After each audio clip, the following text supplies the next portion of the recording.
Hello, hello, hello, and welcome back to my kitchen. Today I have decided to introduce a Sudanese dish, a very traditional Sudanese dish. It's called Aseeda, and it's made of, it's like a lump of flour or a porridge that is obtained by cooking the flour into water, and we usually serve it with a sauce. In this case, I am serving it with the yogurt sauce. We call this sauce mullah. This dish might look intimidating, but also it's Ramadan. It's already started, and we serve this dish a lot during Ramadan. And I wanted to share my culture and what do we do during Ramadan, or like what does our traditional food looks like. So let's see what are we going to use. It's a very easy dish. Do not get intimidated by the look of it, and it's one of my favorites as well. Like, I really like it. So let's go and see what do we need to use, or our ingredients to make this dish. Okay, we're going to start with the sauce, which is the mullah, as we said. I'm going to use yogurt. This is around 2 cups or 500 grams of yogurt. And to this, because we're going to cook this yogurt in the stove, we need to use some types of thickeners. So here I'm using rice flour, all-purpose flour, and also I'm adding, for flavoring or seasoning, I'm adding some white pepper, because as you can see, this is a white sauce, so we don't want to use black pepper for it. Now I'm adding a little bit of chilies, or like green chilies, and also one white onion. Also going to add garlic. The chilies, if you don't really like spicy food, it's not gonna make it so spicy, because the yogurt just helps with like calming down the spiciness. But if you don't like spicy food, then you can cut it down, or you don't even need to use it, but it just adds a really good flavor. So I blended everything together, and now I'm going to use a colander to get rid of all of the residue, or the junk, or the gunk of the sorry, the gunk of the onions and the garlic and everything, because we want everything to be very smooth. So now I have 3 shallots here.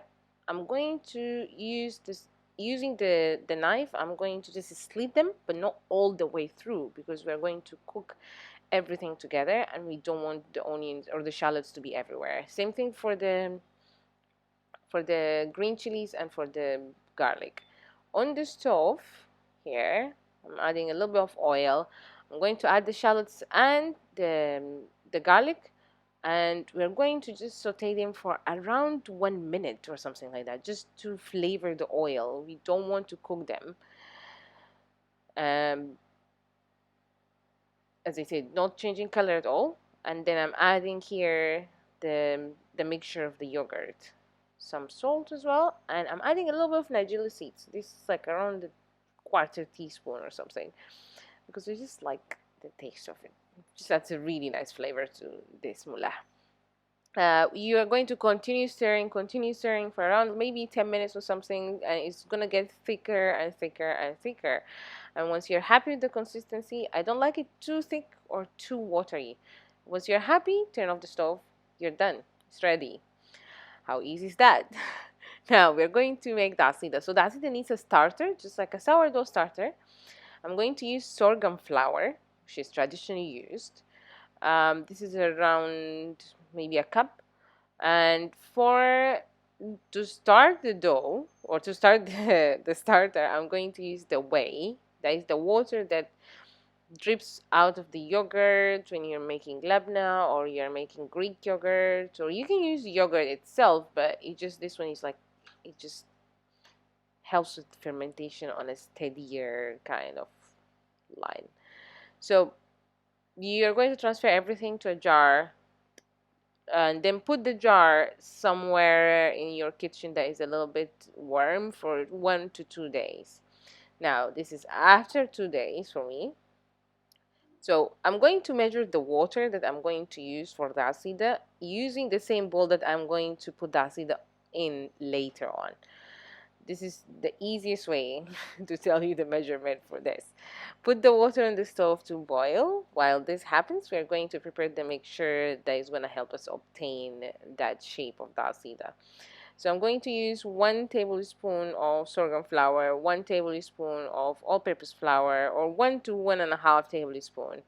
Adding a little bit of salt, and then you're going to add some of the starter. I'm only using around a quarter cup here. Depends on how sour do you like your foods, then you can add more or less. I am in between, so I'm adding only half of the starter that I prepared 2 days ago. Also adding some water. We're going to just beat everything so we don't have lumps, and it just makes our lives easier when we're adding it to the boiling water now. Now we add everything to the boiling water, and using the whisk, you're going to start whisking and whisking and whisking and not stopping for some time, like maybe around a minute or two, till it starts to thicken a little bit. Because if you stop whisking, it's going to create a lot of lumps, and it's not going to be as smooth as we would like it to be. As soon as it starts bubbling like this, then we are going to cover it, and then every 2 minutes, we are going to come and stir it again as well. Whisk it, whisk it, whisk it.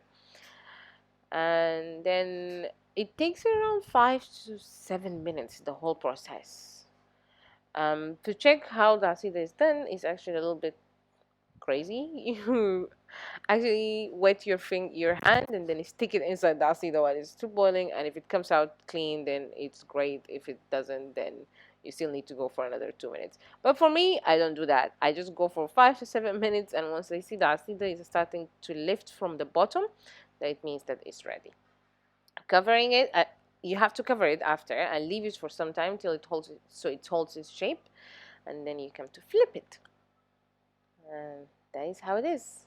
So it should take the shape of the bowl or whatever you used to pour it in, and you pour the sauce on top as well and on the sides. And then this is a little bit of ghee here, like around a tablespoon or something. This adds a really, really nice flavor, and this is how we eat it. We just used our spoons. So this is my mom's recipe, and I have tried many times to make this mullah or sauce especially, but I failed till I tried her recipe. And whoever knows my mom knows as well that she's very good with all of the traditional Sudanese food and dishes and all of that. And yeah, this turned out really well, and I really like it, and I enjoyed it very much. I hope you don't get intimidated by this and you give it a try to see how people in Sudan eat and what does it taste like. Thank you so much for watching, and I hope I will see you guys next time. If you like this video, please hit the subscribe and like and share button. Thank you.